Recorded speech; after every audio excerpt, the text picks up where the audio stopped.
नमस्कार मित्रों, मैं दुर्गा प्रसाद मिश्र कादम्बरी कथामुख की इस कक्षा में आप लोगों का स्वागत करता हूं।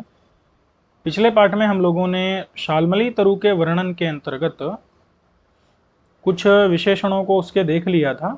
ठीक है, तो यहां तक देख लिया था, तुंगतया नंदनवन स्त्रियमिव अवलोकयितुम अभ्युदितः। ठीक है, तो माने ऊंचा होने के कारण। अब वो इतना ऊंचा क्यों हो गया?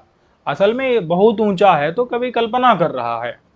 ठीक है, कवि कल्पना कर रहा है कि बहुत ऊंचा है और इसीलिए ऐसा लग रहा है कि नंदनवन की शोभा को देखने के लिए मानो अभ्युद्यत हो गया हो, तत्पर हो गया हो। यहां तक हम लोगों ने पिछले पार्ट में देख लिया था। ठीक है, अब हम लोगों को देखना है कि ठीक है, अब इतना ऊंचा जो है ये सालमली का वृक्ष हो गया है, बहुत ऊंचा हो गया है। अब सूर्य का मार्ग जो है, जैसे मान लो कि ये सालमली का वृक्ष है, ठीक है, बहुत ऊंचा वृक्ष है, और इसके ऊपर क्या चलते हैं?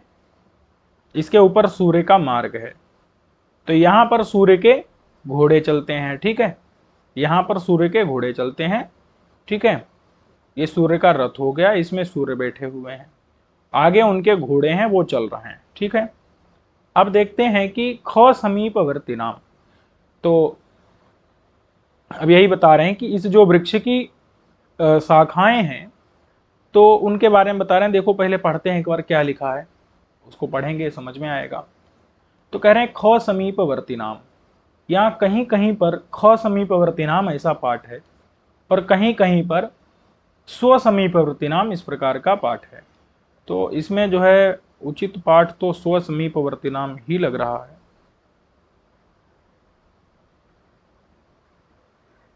स्व भी कर सकते हैं, ख भी कर सकते हैं। ठीक है, चलो इसको स्व कर देते हैं, ये स्व हो गया। देखो, यहां पर घोड़ों की बात चल रही है कि रवि माने कि सूर्य के रथ के, तुरंगम माने घोड़े, वो जो घोड़े हैं वो किसके पास में है? तो स्व माने वृक्ष के, समीप माने पास में, वर्ती माने विद्यमान है। समझ में आ गया कि नहीं? और ऊपरी संचरताम, ऊपरी मतलब क्या है? उस वृक्ष के ऊपर, ऊपर ऊपर ऊपरी माने ऊपर, संचरताम मतलब है संचरण कर रहे हैं। समझ में आ गया कि नहीं? अच्छा, तो जो सूर्य के रथ के घोड़े वृक्ष के समीप माने पास में, वर्तिनाम माने विद्यमान है, वर्ती मतलब विद्यमान है, और ऊपर ही ऊपर माने ऊपर ऊपर संचरण कर रहे हैं, चल रहे हैं। तो देखो, वृक्ष बहुत ऊंचा है, तो सूर्य के मार्ग के पास तक वो पहुंच गया है, तो ऊपर ऊपर सूर्य का रथ और वहां पर उसके जो है घोड़े चल रहे हैं। ठीक है, अब कहते हैं कि वो घोड़े चलते चलते, आकाश मार्ग में चलते चलते बहुत ज्यादा दुखी हो जाते हैं, कष्ट युक्त हो जाते हैं। समझ में आया कि नहीं? तो वही बता रहे हैं कि गगन तल, गगन तल का मतलब क्या है? आकाश।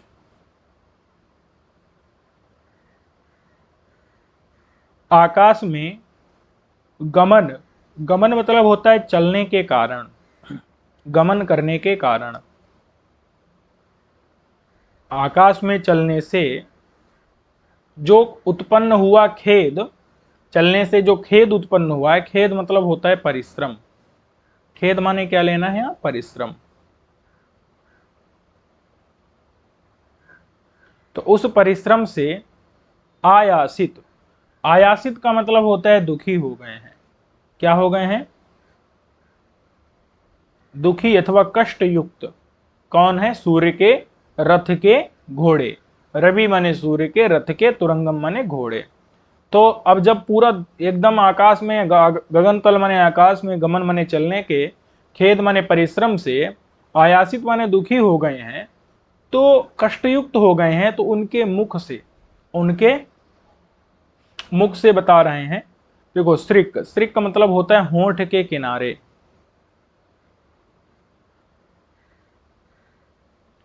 होंठ के किनारे से परिश्रुत माने टपक रहा। फेन पटल, फेन मतलब होता है झाग, का पटल माने होता है समूह। झाग का समूह जो है टपक रहा है। उस समूह के कारण, जो टपक रहा है झाग का समूह, उस समूह के कारण या समूह के कारण, अब समझिए ये घोड़े हैं, इन घोड़ों के मुख से झाग टपक रहा है और वो झाग कहाँ गिर रहा है? वृक्ष की डालियों पर गिर रहा है। तो झाग कैसा होता है? सफेद। तो डालियां भी कैसी हो जाएंगी? सफेद। ठीक है। अब वो झाग किसके समान है? तो वो कपास होती है ना, कपास की रुई। क्या होती है? कपास की रुई होती है ना। रुई कैसी होती है? सफेद होती है। तो रुई के समान है। तो संदेह पैदा कर रहा है कि वो झाग झाग नहीं है, अपितु तो रुई है। वही बता रहे हैं कि संदेहित, संदेहित मतलब संदेह पैदा हो रहा है। किसका? तूल राशि का।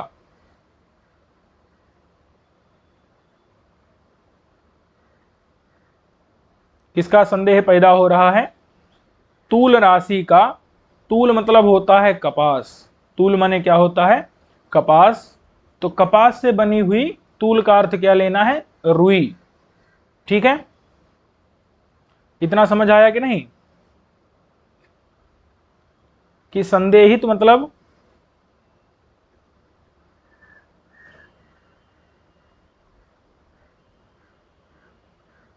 हो रहा किसका? तूल का।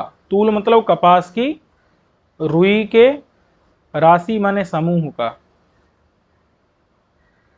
समझ आया कि नहीं? कि घोड़ों के फेन माने झाग का पटल माने समूह है, लेकिन ऐसा लग रहा है कि संदेहित माने मानो संदेह हो रहा है कि वो तूल माने रुई की, राशि माने समूह हो। समझ में आ गया कि नहीं? वो जो वृक्ष है, इस वृक्ष के ऊपर घोड़ों का फेन गिर रहा है, लेकिन वो ऐसा लग रहा है कि मानो रुई हो। संदेहित तूल राशि, समझ में आया? वो रुई हो, इस प्रकार से सफेद है। तो देखो एक बार फिर से बोल देता हूं। तो ऐसी संदेहित माने संदेह हो रहा है, तूल माने रुई की, राशि माने समूह का। तो ऐसे समूह के द्वारा धवलीकृत मतलब सफेद कर दिया गया। शिखर माने चोटी की। देखो वृक्ष था ना, उस वृक्ष की जो चोटी है, उस चोटी की शाखाओं को, यही तो वृक्ष की चोटी है, इस चोटी की जो शाखाएं हैं माने डालियां हैं, उनको क्या कर दिया? सफेद कर दिया। किसने? घोड़े के गिरने वाले, जो उसके मुख से निकल रहा है, झाग निकल रहा है, उसने सफेद कर दिया है। और वो झाग कैसा है? मानो रुई के समान है। संदेहित माने संदेह हो रहा है कि तूल माने रुई की राशि हो। तो ऐसी राशि के द्वारा, समूह के द्वारा धवलीकृत माने सफेद कर दिया गया है। शिखर माने चोटी का, चोटी की शाखा माने डाली को, डालियों को, जिसके। ऐसा कौन हो गया? ऐसा हो गया सालमली का वृक्ष। समझ आया कि नहीं? कि सालमली का वृक्ष ऐसा है जो धवलीकृत माने सफेद कर दिया गया है। शिखर माने चोटी की, शाखा माने डालियां जिसके। सालमली के वृक्ष की शाखाएं माने डालियां, जो कहाँ की डालियां? चोटी की डालियां, शिखर की डालियां धवलीकृत माने सफेद कर दी गई हैं। किसके द्वारा? तो घोड़े के फेन पटल के द्वारा। किसके द्वारा? रवि माने सूर्य के रथ के तुरंगम माने घोड़ों के, श्रिक माने होठ के किनारों से, परिस्तृत माने जो टपक रहे, गिर रहे, फेन पटल माने झाग के, पटल माने समूह के द्वारा। धवलीकृत माने सफेद कर दिया है। शिखर माने चोटी की, शाखा को, डालियों को, जिस वृक्ष के, वो वृक्ष हो गया सालमली वृक्ष। और ऐसा लग रहा है, संदेहित माने संदेह हो रहा है किसका? तूल माने रुई के, राशि माने समूह का। वहां पर संदेह हो रहा है कि झाग ना हो करके वो तूल माने रुई का, राशि माने समूह हो, रुई का पूरा ढेर हो। घोड़े कैसे हैं? तो गगन तल माने आकाश में, गमन माने चलने से, खेद माने परिश्रम से, आयासित माने दुखी है, कष्ट हो गया है, तभी ना झाग निकलेगा मुख से। ऐसे थोड़े निकलता है बिना कष्ट के। और वो क्या कर रहे हैं, स्व माने वृक्ष के समीप माने पास में, वर्तिना माने विद्यमान है। इतना ऊंचा वृक्ष है कि उसके पास में ही घोड़े हैं, और ऊपरी माने उसके ऊपर संचरताम संचरण कर रहे हैं। इतना समझ आ गया कि नहीं? तो ऐसे घोड़ों के सिक्त माने होठों के किनारे से परिशुद्ध माने टपके हुए फेन पटल से झाग के समूह के कारण धबली का सफेद हो गया। शिखर माने चोटी की शाखा माने डावलियां जिनकी, जिस वृक्ष के, ऐसे वृक्ष है सालमनी वृक्ष। समझ आ गया कि नहीं? अब बताओ, तो सालमनी वृक्ष के ऊपर की डालियों को घोड़े के फेन से सफेद हुआ है क्या? नहीं हुआ, वास्तव में ऐसा नहीं है, लेकिन कवि अतिशयोक्ति कर रहा है। तो क्या यहाँ पर अतिशयोक्ति अलंकार हो जाता है। ठीक है, इससे निकल करके क्या आता है कि बहुत ज्यादा ऊंचा वृक्ष है। अच्छा भाई, ये वृक्ष की चोटी की चर्चा कर ली, ये तो रहा वृक्ष, इस वृक्ष की ये हो गई चोटी, चोटी के तो डालियों की बात कर ली, लेकिन इसकी जड़ की भी तो बात कर लो भाई। वृक्ष की जड़ भी तो है, उसकी भी तो बात करो। तो कहते हैं देखो, इसका जो जड़ है अथवा इसका जो तना है उसको बता रहे हैं कि बनगज कपोल कंडूयन लग्न। ठीक है, तो देखो इसका जो मूल है, मूल मतलब होता है जड़ तना, तो इसका जो जड़ है और जो तना है वो कैसा है? डालियों की तो बात कर ली ऊपर की, जड़ और तना कैसा है? तो कहते हैं कि कल्प स्थायिना, एक कल्प तक रहेगा भाई। कब तक रहेगा? कल्प तक। कल्प मतलब होता है प्रलय का टाइम, प्रलय के समय तक। स्थायी मतलब होता है स्थित रहने वाला, प्रलय के समय तक स्थित रहने वाला जो मूल माने जड़ तना है, उस तने से समुपेत माने युक्त है ये वृक्ष। ठीक है, और कैसा है? तो मधुकर मालेन, मधुकर यानी कि भंवरों की माला से युक्त है। ठीक है, अब मधुकर की माला लगी हुई है जड़, इसके जो है जड़ और तने में। यहाँ पर जो है जड़ का हिस्सा और ये ऊपर का जो तने का हिस्सा है, यहाँ क्या लगी हुई है? मधुकर माने भंवरों की माला लगी। क्यों लगी हुई है? क्योंकि जो वन के गज हैं, वन के यानी कि जंगल के गज माने जो हाथी हैं, वो हाथी आते हैं और अपने गालों को रगड़ते हैं पेड़ में। अब हाथी खुजलाएगा तो कैसे खुजलाएगा? अपने शरीर को पेड़ से रगड़ रगड़ के खुजलाएगा। तो वन माने जंगल के जो गज माने हाथी हैं, उन हाथियों के जो कपोल हैं, कपोल माने गाल, वो गाल कहाँ खुजलाएगा हाथी आकर के? बताओ। तो पेड़ के जड़ में, पेड़ के तने में ही न रगड़ेगा आकर के। समझ में आया कि नहीं? तो वही बता रहे हैं। तो उनके गाल के कंडूयन मतलब होता है खुजली, खुजली से। तो भाई जंगल के जो गज माने हाथी हैं, वन के जो गज हैं हाथी, उनके कपोल माने गाल के, कुंडियन कंडूयन माने खुजली से। और जो खुजलाते हैं तो क्या होता है? तो खुजली से लग्न माने लग जाता है। क्या लग जाता है? लग्न माने लग जाता है। क्या लग जाता है? तो कहते हैं मद लग जाता है। मद मतलब होता है हाथी का मदजल। मद मतलब क्या होता है? हाथी का मद जल लग जाता है। कहाँ लग जाता है? इसका जो ये इसका जो तना है और जो इसका जो जड़ है, जड़ का हिस्सा जो है इसमें, और ये जो तना है इसमें कौन क्या लग जाता है? हाथी का मदजल लग जाता है पूरे तने में और जड़ में। तो अब जब मदजल लग जाता है, क्योंकि हाथी का मदजल कहाँ रहता है? कपोल में उसके रहता है प्रायः। और जब कपोल मने गाल को कंडूयन मने खुजलाएगा तो उस खुजली से लग्न मने लग जाएगा। मद मने मदजल कहाँ पर? वृक्ष के तने में अथवा जो वृक्ष की जड़ इत्यादि उसमें लग जाएगा। तो जब मदजल लगेगा तो मदजल में क्या रहती है? सुगंध रहती है। क्या रहती है? उस सुगंध से आकर्षित हो जाते हैं कौन? भौरे। तो वही बता रहे हैं मदजल में, अब जब मदजल लग जाएगा तो उस मदजल में नीलीन, नीलीन मतलब होता है स्थित। भाई आकर के स्थित हो जाएंगे ना, मधुकर माने भौरे। कैसे, कौन स्थित हैं? तो मत्त। मत्त मतलब क्या है? मत्त मतलब होता है जो शराब वराब पी लेता है उसको भी मत्त कहते हैं। लेकिन यहाँ मधुकर क्या करते हैं? पुष्प के रस को पीते हैं। तो मत्त मतलब क्या है? पुष्परस पीकर, मत्त माने क्या है, पुष्परस पीकर के, मधुकर माने जो भौरे, ठीक है। मत्त मतलब क्या है, पुष्परस पीकर के, मधुकर माने जो, हाँ, पुष्प रस पीकर के, मत्त का मतलब यहां होगा मतवाले, मतवाले जो, मधुकर माने भौरे, ऐसे भौरों की, माल मतलब होता है माला, तो ऐसी माला से, ऐसी माला वाले, ऐसी माला वाले कौन है, जड़ और तना है। समझ में आ गया कि नहीं। ये वृक्ष हो गया, वृक्ष की जो जड़ और तना है वो क्या है, मधुकर माने भौरों की माला, माला है जिसमें, ऐसी मधुकर और भौरों की माला मतलब क्या होता है, समूह, माला माने क्या होता है, पंक्ति, तो भौरों की पंक्ति, भौरों का समूह वो कहां पर है, इस मूल माने जड़ और तने में है। तो मधुकर मालेन किसका विशेषण है, मूलेन का, जड़ और तने का, ठीक है।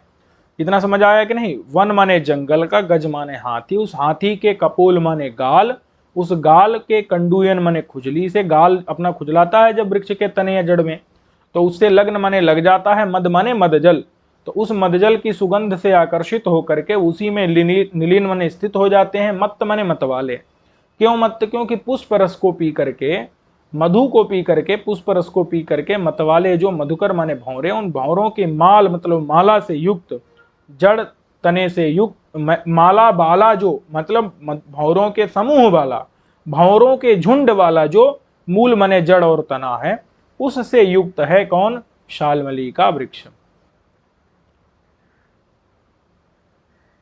अच्छा, तो अब एक बात है, क्या बात है, थोड़ा कल्पना करना है कि मान लो ये हो गया शाल्मली का वृक्ष, ठीक है, ये इसकी जड़ हो गई, ये इसका तना हो गया, ये इसकी चोटी हो गई, ठीक है। अब इसके चारों तरफ कौन मड़रा रहे हैं, भौरे, भौरे क्या होते हैं, काले काले होते हैं, भौरे क्या होते हैं, काले काले होते हैं। तो इसके चारों तरफ तो क्या मड़रा रहे हैं, भौरे मड़रा रहे हैं।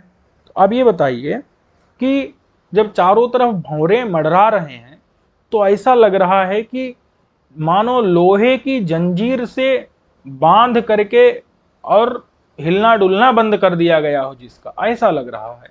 समझ में आया कि नहीं, कैसा लग रहा है, लोहे की, लोह मतलब क्या है, लोहे की श्रृंखला माने जंजीर से, बंधन मतलब होता है बांधने के कारण, लोहे की जंजीर से बांधने के, बांधने से निश्चल, निश्चल का मतलब होता है स्थिर कर दिया गया हो, इव मतलब है मानो, मानो स्थिर कर दिया हो। कौन, ये शाल्मली का वृक्ष। समझ में आया कि नहीं, कि जो शाल्मली का वृक्ष है वो लोह मतलब लोहे की श्रृंखला माने जंजीर से, बंधन माने बांधने से, निश्चलेन इव मतलब इव माने मानो निश्चल कर दिया गया हो, जिसका हिलना डुलना बंद कर दिया गया हो, इस प्रकार का है शाल्मली का वृक्ष। क्यों लोहे की जंजीर से तुलना की, क्योंकि वो भी काली है और जो भौरों की माला है वो भी काली है, ठीक है। तो ये समझ आ गया, तो ये समझ आ गया, ठीक है।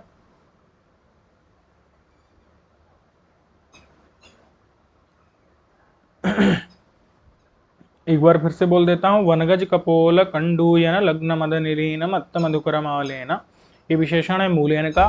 जंगल, वन माने देखो, वन माने जंगल के, गज हाथी के, कपोल माने गाल के, कंडूयन माने खुजली से, वो कहाँ खुजलाएगा, पेड़ की माने तने इत्यादि में, तो उससे क्या लग जाएगा, मद लग जाएगा, मदजल, तो उसकी सुगंध से नीलीन माने वहां स्थित हो जाएंगे, आ जाएंगे, मडराने लगेंगे, खींच जाएंगे। मत्त माने मतवाले जो, मधुकर माने भौरे, उनके भौरों की माला माने पंक्ति समूह पूरी वहां आ जाएगी, तने की चारों तरफ लिपट जाएगी। तो ऐसा लग रहा है कि लोहे की श्रृंखला जंजीर से बंधन बांधने के कारण निश्चल माने एकदम हिलना डुलना बंद कर दिया गया हो, जिसका इस प्रकार के कल्प स्थायी मतलब प्रलय काल तक जो स्थिर रहने वाला है, ऐसे मूल माने जड़ और तने से समुपेत माने युक्त है कौन? शाल्मली का वृक्ष। अब कहते हैं कोटराभ्यंतर निविष्ट ही स्फुरद्भिः सजीव इव मधुकर पटल ही। अब देखो, जैसे ये वृक्ष रहा मान लो, ठीक है, ये रहा वृक्ष, ठीक है, मान लो ये वृक्ष रहा, उसके ऊपर का ये हो गया इधर का, और ये होगी जड़, ठीक है। अब इसमें क्या है ना, कोटर है, वृक्ष के अंदर क्या है? कोटर है। कोटर मतलब होते हैं छेद हैं। अब बूढ़ा वृक्ष है ना, तो छेद तो रहेंगे बहुत ज्यादा, समझ में आया कि नहीं? तो कोटर का मतलब क्या होता है? शरीर के छेद। कोटर माने क्या होता है? शरीर में जो छेद हैं। तो शरीर में छेद हैं, उनके अंदर कौन है? उनके अंदर भौरे हैं। इन छेदों के अंदर कौन है? भौरे। और भौरे बाहर जा रहे हैं, अंदर आ रहे हैं। तो ऐसा लग रहा है कि वो वृक्ष श्वास ले रहा हो। इन छेदों के माध्यम से क्या कर रहा हो? भौरे बाहर जा रहे हैं, निकल रहे हैं, अंदर जा रहे हैं, तो लग रहा है कि वो हवा ले रहा हो। भौरे हवा हैं और छेद क्या है? जो नाक के छेद हैं, और उनके द्वारा जो है भौरे रूपी हवा अंदर ले रहा है, बाहर निकाल रहा है। तो कोटर माने शरीर में जो छेद हैं, उन छेदों के अभ्यंतर मतलब अंदर, निविष्ट मतलब स्थित, निविष्ट माने स्थित, जो स्फुरद्भी मतलब मड़राते हुए, मड़राते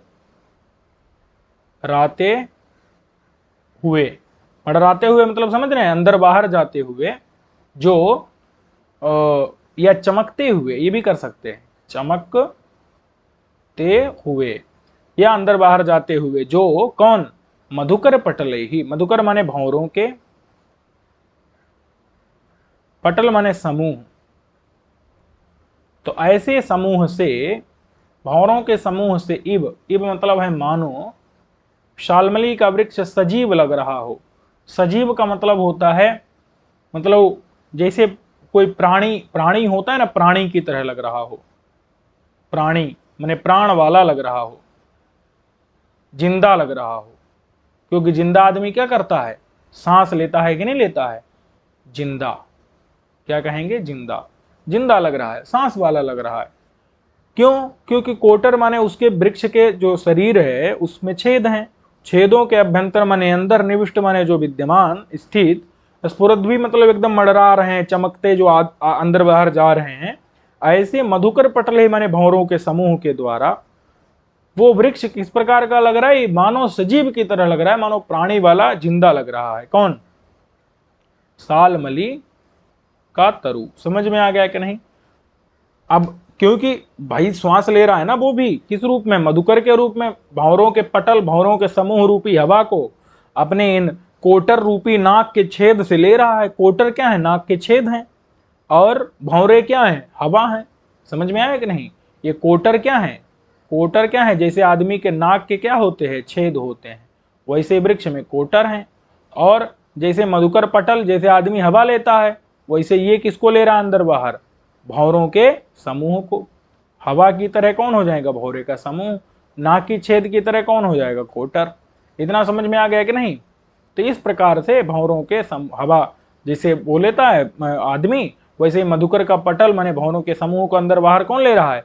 ये वृक्ष ले रहा है। तो वृक्ष इव माने मानो, सजीव, सजीव की तरह, वृक्ष प्राणी वाला, जिंदा की तरह शाल्मली वृक्ष प्रतीत हो रहा है। ठीक है, समझ में आ गया कि नहीं? तो चलो अब देख लेते हैं।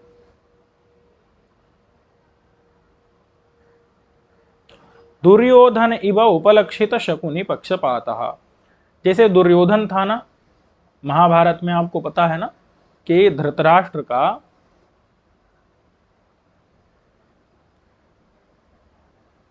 सबसे बड़ा लड़का कौन था? दुर्योधन था। समझ आया कि नहीं? तो दुर्योधन इव मतलब होता है की तरह। दुर्योधन इव मतलब होता है की तरह। जैसे दुर्योधन का बताओ, दुर्योधन किसकी बात मानता था? दुर्योधन अपने मामा शकुनी की बात मानता था। समझ में आया कि नहीं? तो शकुनी की तरफ पक्षपात करता था। पक्षपात समझते हैं कि नहीं? प्रेम, समझ में आया कि नहीं? उपलक्षित मतलब होता है दिखाई देता था।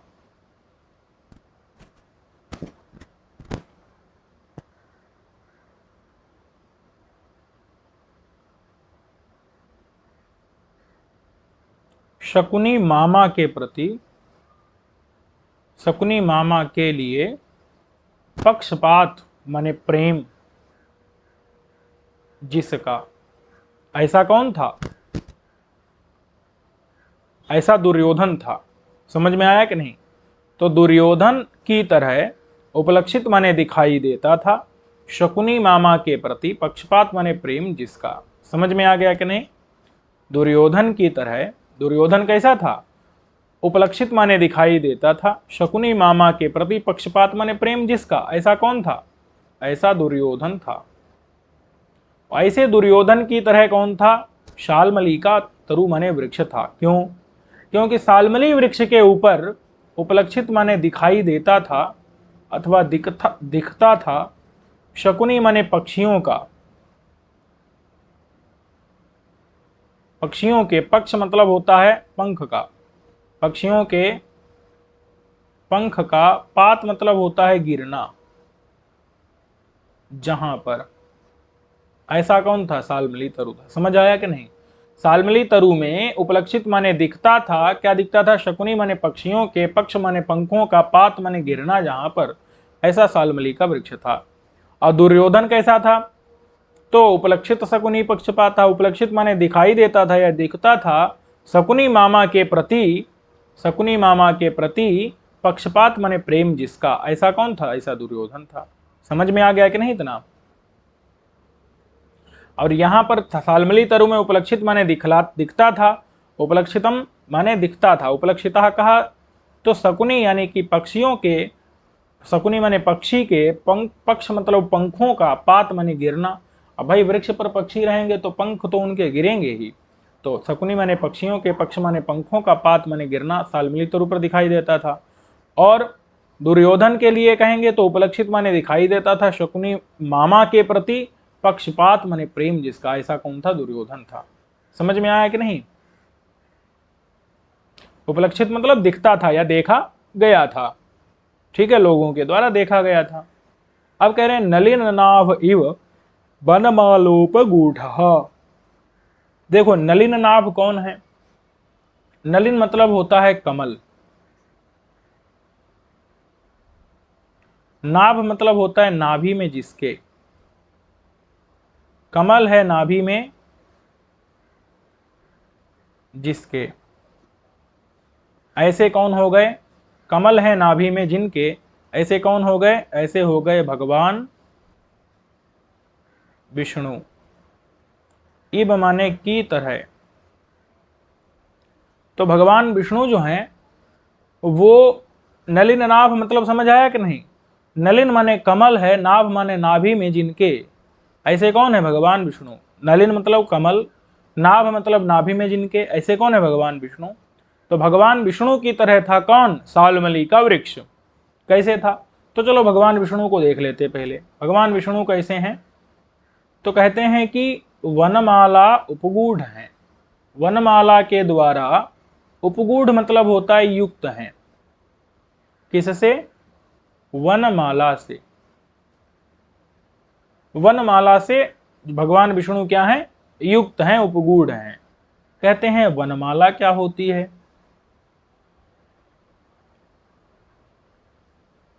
तो घुटनों तक लंबी हो जो,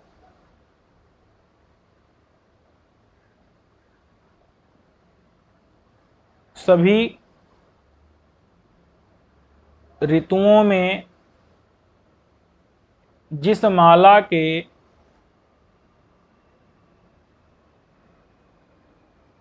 फूल न मुरझाएं।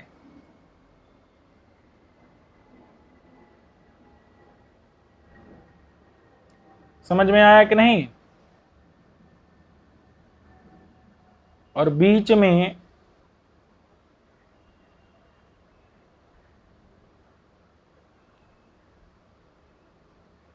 कदम्ब का फूल लगा हो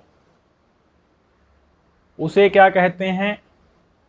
वनमाला कहते हैं। तो भगवान जो माने विष्णु हैं वो कैसे हैं? वनमाला से उपगूढ़ है, मतलब युक्त हैं। वनमाला पहने हुए हैं, वनमाला से उपगूढ़ हैं, युक्त हैं, मतलब उसको पहने हुए हैं। तो वनमाला कैसी है? घुटनों तक लंबी है।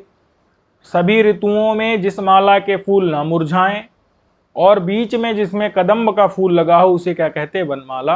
और ऐसी वनमाला को भगवान पहने हुए हैं, क्योंकि उनके फूल कभी मुरझाते नहीं हैं, बीच में कदम्ब लगा है और वो माला घुटनों तक लंबी है। समझ में आ गया कि नहीं? चलो, तो ऐसी वनमाला से युक्त कौन है? भगवान विष्णु।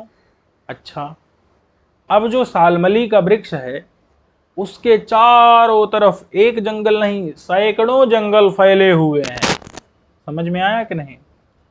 सालमली के वृक्ष के चारों तरफ सैकड़ों जंगल फैले हुए। वन माने अरण्य। कितने? अरण्यों की माला, अरण्यों का समूह। समझ रहे हैं कि नहीं? अरण्य माने जंगल, जंगल ही जंगल है। तो जंगल का पूरा समूह, अरण्यों की माला जो है पूरी सालमली वृक्ष के चारों तरफ विद्यमान है। तो ऐसी माला से, अरण्यों की जंगल की माला के जंगल के समूह से उपगूढ़ है। उपगूढ़ मतलब है घिरा हुआ है। कौन घिरा हुआ? कौन है? शालमली का वृक्ष। सालमली का जो वृक्ष है वो किससे घिरा हुआ है? वनमाला।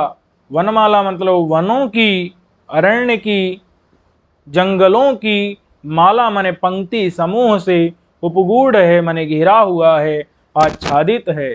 कौन? शालमली का वृक्ष। चारों तरफ उसके जंगल की मालाएं हैं पूरी। एक माला मतलब तो मतलब उसमें एक नहीं है, उसमें सैकड़ों जो है जंगल के जंगल हैं सालमली वृक्ष के चारों तरफ। तो सैकड़ों जंगलों से घिरा हुआ है। समझ में आ गया कि नहीं? अब कह रहे हैं कि नव जलधर व्यूह इव नभसि दर्शितोन्नति ही। देखो, नव मतलब क्या होता है? नया। जलधर मतलब होता है बादल। नया जो बादल का व्यूह मतलब होता है समूह। समझ में आ गया कि नहीं? तो नया जो बादलों का समूह है उस समूह इव मतलब होता है के समान। तो नव मतलब नया, जलधर माने मेघों का, बादलों का व्यूह मतलब होता है समूह अथवा मंडल। अब बताओ, नया नया जब बादल होता है तो पहले कहाँ जाता है? सीधे आकाश में बहुत ऊंचे तक चला जाता है कि नहीं? तो ऐसे समूह की तरह नभसी माने आसमान में, आसमान में जैसे नए बादल का समूह कहाँ उठा हुआ देखा जाता है? आसमान में बहुत ऊंचा उठ जाता है। तो दर्शित मतलब है दिखता है या दिखती है। उन्नति, उन्नति मतलब है ऊंचाई जिसकी। समझ आया कि नहीं? कि ये जो नव माने नया, जो जलधर माने बादलों का व्यूह माने समूह है, वो समूह की दर्शित माने दिखती है, उन्नति माने ऊंचाई। उस समूह की कहाँ दिखती है ऊंचाई? नभसी माने आसमान में। कहाँ दिखती है? आसमान में। दर्शित माने दिखती है, उन्नति माने ऊंचाई जिसकी। ऐसा कौन है? नया मत जलधर माने बादलों का, व्यूह माने समूह। अच्छा, और इसी प्रकार से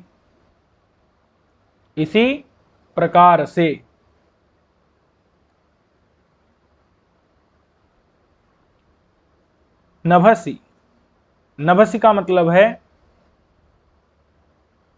आसमान में, दर्शित माने दिखती है, उन्नति माने ऊंचाई जिसकी। इतना समझे कि नहीं? कि नया बादलों का समूह जिस प्रकार से आसमान में ऊंचा दिखता है, उसी प्रकार से ये सालमली का वृक्ष भी। पृथ्वी यहां है और ये यहां तक है भाई। बादल इससे नीचे रह जाते हैं, ये उनसे भी ऊपर है, तो इसकी ऊंचाई और ऊपर दिखती है। नभसी माने आसमान में, दर्शित माने दिखती है, उन्नति माने ऊंचाई जिसकी, ऐसा कौन है? ऐसा है सालमली का वृक्ष। समझ में आया कि नहीं? ऐसा है सालमली का वृक्ष। इतना समझ में आ गया कि नहीं? जिसकी ऊंचाई कहाँ दिखती है? नभसी माने आसमान में, दर्शित माने दिखती है, उन्नति माने ऊंचाई जिसकी, ऐसा है सालमली का वृक्ष। किसकी तरह? नव जलधर, नए जलधर माने बादलों के व्यूह माने समूह की तरह, क्योंकि उसकी भी नभसी माने आसमान में, दर्शित माने दिखती, उन्नति माने ऊंचाई किसकी? नए बादलों के समूह की, उसी तरह सालमली वृक्ष की भी।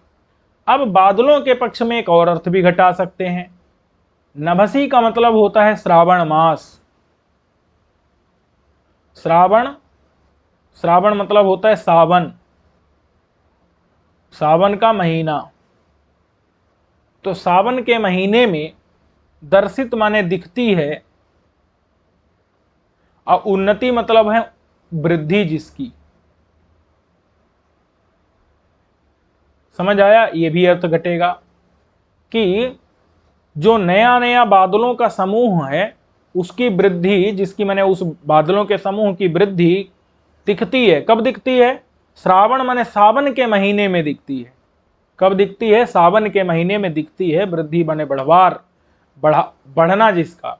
नए नए जलधर माने बादलों का व्यूह माने समूह कब बढ़ा हुआ दिखता है? श्रावण के महीने में। तो नभसी माने श्रावण के महीने में, सावन के महीने में दर्शित माने दिखती है, उन्नति यानी वृद्धि जिसकी, ऐसा कौन है? नया नया बादलों का समूह। ये भी अर्थ एक बादलों के पक्ष में घटा सकते हैं। समझ में इतना आ गया कि नहीं? चलो, अब कह रहे हैं कि अखिल भुवन तलावलोकन प्रासादीव। देखो, अब ऐसा है, ये जैसे वृक्ष है, ये इतना ऊंचा क्या बना दिया? वृक्ष बना दिया मान लो। या चलो यहां बना लेते हैं, थोड़ा इधर एक और बना लेते हैं, क्या दिक्कत है? ये वृक्ष बना दिया। पृथ्वी कितनी है, कहाँ है? तो देखो इतनी, यहां पृथ्वी है। इस पृथ्वी पर थोड़ा पहाड़ भी है, थोड़ा समतल है, थोड़ा नीचे सागर है, ठीक है। ये क्या है? ये पृथ्वी है। समझ में आ गया कि नहीं? लेकिन वृक्ष यहां पर है, इतना ऊंचा वृक्ष है भाई। इतने ऊंचे वृक्ष की क्या जरूरत? इसलिए क्योंकि यहां इस वृक्ष के ऊपर, इस वृक्ष के ऊपर वन की देवियां रहती हैं। क्यों रहती हैं? ताकि वन की देवियां वहां से पूरा पृथ्वी, समतल, जितना भी जो है सागर, पर्वत, पठार, मैदान, सब चीजें देख सकें। वन देवियां जो है ऊपर से, वन की देवताएं, वन की देवियां पूरे पृथ्वी लोक को अवलोकन कर सकें, इसलिए वन की देवियों का ये क्या है? वृक्ष इतना ऊंचा महल है। क्योंकि पहले राजा के जो महल थे वो बहुत ऊंचे बनाए जाते थे, ताकि ऊंचे से राजा पूरे अपनी प्रजा का हालचाल देख सके। तो ये क्या है? ये वृक्ष जो है वन की देवियों का महल है नहीं, कभी कल्पना कर रहा है कि वन देवता नाम, वन देवता नाम मतलब, वन की देवता नाम मतलब देवियों का, वन की देवियों का ये क्या है? इव माने मानो, प्रासाद हो, प्रासाद मतलब महल है, वन की देवियों का महल है। क्यों भैया? अखिल माने संपूर्ण, भुवन तल को माने भूलोक को, पृथ्वी लोक को, संपूर्ण पृथ्वी लोक को अवलोकन माने देखने के लिए। समझ आया कि नहीं? कि अखिल माने संपूर्ण, भुवन तल माने पृथ्वी लोक के अवलोकन माने देखने के लिए, प्रासाद माने महल के समान, इव माने महल के समान हो, मानो किसके महल के समान? वन देवता नाम, वन की देवियों के महल के समान हो, ऐसा है अपना सालमली वृक्ष। जहां वन की देवियां भी महल बना रखी हैं, निवास बना रखी हैं। तो वन देवता नाम माने वन की देवियों का के लिए, अथवा वन की देवियों का क्या है? प्रासाद, इव माने महल है, इव माने मानो। क्यों? क्योंकि अखिल माने संपूर्ण, भुवन तल माने पृथ्वी लोक को अवलोकन माने देखने के लिए। अथवा वहां से ऊंचे पर है ना बहुत वृक्ष, तो वो तो स्वर्गलोक इत्यादि और लोगों को भी देख सकता है। इतना समझ में आ गया कि नहीं? अब भैया वृक्ष है तो वृक्ष कहाँ रहेगा? जंगल में रहेगा, तो जंगल का कोई ना कोई स्वामी होगा। तो बता रहे हैं कि वो वृक्ष दंडकारण्य में है। कहाँ है? दंडक नाम के अरण्य माने जंगल में है। और उस जंगल का ये वृक्ष क्या है? इव मतलब मानो अधिपति है, माने स्वामी है। समझ में आ गया कि नहीं?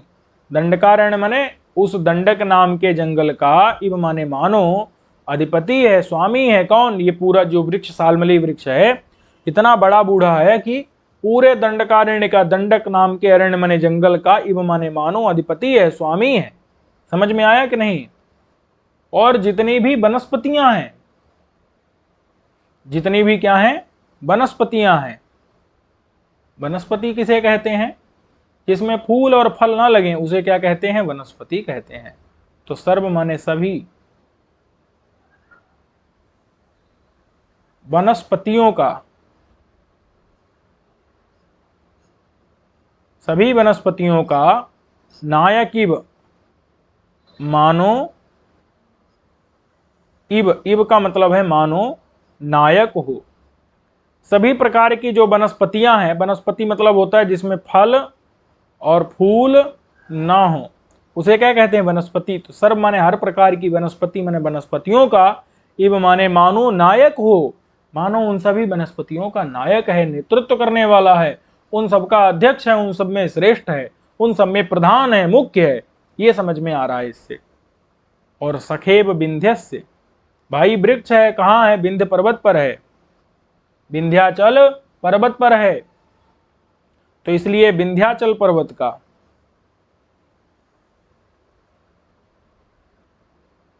विंध्याचल पर्वत का इव, इव मतलब है मानो, सखा मने मित्र हो। समझ आया कि नहीं? कि विंध्य माने विंध्याचल पर्वत का, इव माने मानो सखा हो, मित्र हो। समझ में आ गया कि नहीं? विंध्याचल पर्वत का क्या हो? मित्र है। इतना विशाल है ना विंध्याचल पर्वत की तरह कि उसका क्या लग रहा है? मानो मित्र लग रहा है। इतना ऊंचा है, जैसे विंध्याचल पर्वत ऊंचा है वैसे वृक्ष भी ऊंचा है। और विंध्याचल पर्वत क्या कर रहा है? वो जो विंध्याचल पर्वत नहीं, सालमली वृक्ष क्या कर रहा है? इतना समझ आ गया कि नहीं? सभी वनस्पतियों का नायक है, विंध्याचल पर्वत का सखा है। और ये हो गया मान लो सालमली वृक्ष। और बचा हुआ भी और भी तो जंगल है ना, विंध्याटवी जंगल, और भी जंगल है। लेकिन इस सालमली वृक्ष की जो भुजाएं हैं वो यहां तक आई हैं। सालमली वृक्ष की जो भुजाएं हैं वो बहुत दूर दूर तक सालमली वृक्ष की फैली हुई हैं। भुजाएं मतलब डालियां। तो अपनी शाखा रूपी बाहों से, वृक्ष में क्या होती हैं? डालियां होती हैं। तो डालियां रूपी जो बाहु मतलब हाथ, हाथ से उपगुह्य इव, उपगुह्य का मतलब क्या है? आलिंगन करके, गले लगाकर। इव मतलब है मानो। समझ आया कि नहीं? कि जो शालमली का वृक्ष है अपने बड़े बड़े हाथों से अपनी शाखा माने डालियां और बाहु मतलब बाहु रूपी जो माने शाखा माने डालियां, तो डालियां ही क्या है? उसकी बाहु है, बाहें हैं। तो शाखा रूपी जो बाहु मतलब डालियां रूपी जो बाहु माने हाथ हैं, भुजाएं हैं, उनके द्वारा उपगुह्य, उपगुह्य मतलब है गले लगा करके, आलिंगन करके, इव माने मानो विंध्याटवी मतलब विंध्याटवी को, गले किसको लगाया है? विंध्याटवी को। विंध्याटवी को इव माने मानो गले लगा करके, उपगुह्य इव मतलब मानो गले लगा करके, स्थितः माने स्थित है। समझ में आया कि नहीं? कौन स्थित है? महाजीर्ण। महा मतलब बहुत ज्यादा, बहुत ज्यादा जीर्ण है, बहुत ज्यादा टूट फूट गया है। क्या है?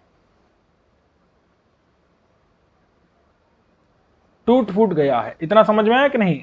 बहुत ज्यादा जो है जीर्ण हो गया, जीर्ण शीर्ण हो गया है, पूरी तरह से एकदम नष्ट होने वाला है। इस प्रकार का जो है शालमली नाम का, सालमली नाम का पेड़ है। समझ में आया कि नहीं? जिसने अपनी शाखा रूपी बाहों से, डालियों रूपी बाहों से उपवही मानो गले लगा लिया हो, किसको? विंध्याटवी को, और इस प्रकार से स्थित है वो शाल्मली नाम का वृक्ष, जो कि महाजीर्ण माने बहुत ज्यादा टूटा फूटा है, बहुत ज्यादा टूट फूट गया है, बहुत ज्यादा जो है जीर्ण शीर्ण हो गया है। इतना समझ में आ गया कि नहीं?